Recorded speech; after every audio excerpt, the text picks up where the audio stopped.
everybody, today is Sunday, May 22nd, and welcome back. A few videos ago, I made a statement, and I almost instantly regretted it, but I left it in, edited the video, and posted it anyway, and then more regret set in, and I realized that a lot of that regret was really fear of people's opinions, which is a big part of why I left it in, and have left the video up, and haven't really said anything else about it. But I have thought about it. But I just mentioned I'm writing a book about friendship.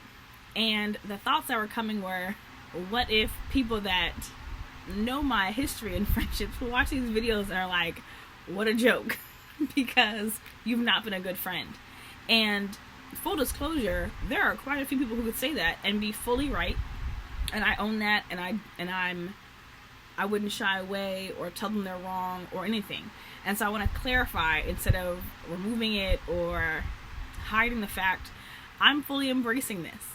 And the reason I'm writing this book is not because I've been such a great friend and I want people to learn from my example, but really it's the opposite. I have at times been a terrible friend, and I would rather people learn from my example than to make the same mistakes. And I try to embrace that. I remember one of the things when it came to fully embracing this journey of abstinence and purity, I would start to, as I learned more, open up to like my sisters and close friends about some of my struggles, some of the things that I was tempted with, especially times I gave in, and just as a means of confession and accountability. And also, my thing is, as embarrassing as some of those stories are, and as regretful and shameful as they could be, as much as people's opinions about me could change as a result, I would rather you hear those things from me and not go through that same thing, right? And so I feel that same about this book.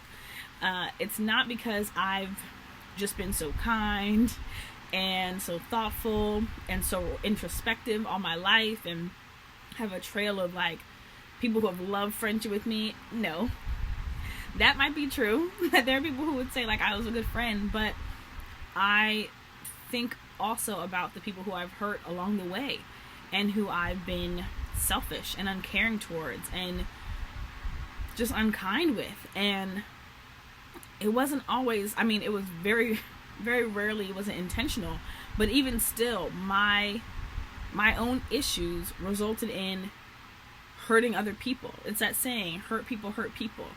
And when we don't realize how sick and twisted our thinking is, and how distorted and perverted our perceptions are, all we do is perpetuate the cycle and do it to other people. And I've shared here before about being bullied and feeling lonely, and what I didn't realize for a long time was how those things impacted the friendships I did have, even over the years, right? And so feelings of rejection and distrust and fear and insecurities plagued my friendships for a long time. And they still try to come up, but I have been more aware and more adamant about working on those things. And also, part of being a believer that I just love is, again, this belief, this confidence, this trust that just because things are a certain way now doesn't mean they have to be like that forever, right? There is the possibility of growth and freedom and change, because we have access to God and access to His power and His ability to work in our hearts in a way that supersedes my own idea of what's possible or what I can do, right? I can look at a history of insecurity or deception or fear and say, okay, but in Christ, He can free me. He can heal me. He can bring me to a place where I don't do those things anymore. In the same way that throughout the Bible we see examples of God healing people from leprosy and from issues of blood and from blindness, all sorts of things we see people healed from, and God working miracles. Our pastor reminds us that it's not just the physical stuff. God heals emotionally too. And I think sometimes, I know for sure, I don't always think about that immediately, but learning to go to God more with emotional needs and emotional flaws and deficiencies, and trusting Him, trusting His way to get those things in order. Because I don't want to just be like, well, I just was a trash friend and that's it. Like, no, I want to be a good friend. I want to love people appropriately and consistently, and I cannot do that on my own. That's a major one. I need God's help to do it. I think, like, times that I've decided I'm just going to be a good friend, I'm not going to do this anymore, I became more aware of how difficult that is to do in and of myself. Like, I need help. And that's another beautiful thing about being a believer. I have access to that help. I have instructions in the Bible. I have other believers who I can talk to, who can pray for me and help me and encourage me. And yeah, correct me and show me, like, hey sis, you need to work on this. And I've had quite a few friends like that. And honestly, the people that have come to me and said, you know, I think this is an area you could grow in, are the people who I appreciate.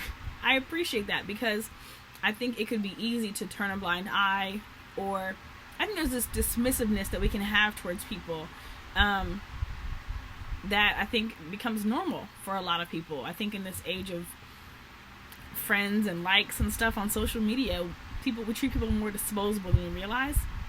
And I appreciate people who will get you help, who will let you know, like, hey, this is an area you need to grow in, and let's walk together so that you can grow in this area. You know, not just leave you there and say figure it out on our own, but we'll come alongside and help you and want the best for you. And I'm grateful for those people, and it's because of those people, some very specific people who I'll talk about in the book, who, you know my history, know my issues, and still labored with me, you know, still long suffered with me, still were patient with me, and loved me then and love me now, and will love me in the future. I'm confident of that now. But yeah, so I'm not writing this because I got it all together, but because I want to be a better friend, and I have learned some things along the way. But I'm excited about this process. I think it's getting more involved than I realized, but I'm looking forward to it, and I think it'll be really good. I hope it'll be really good.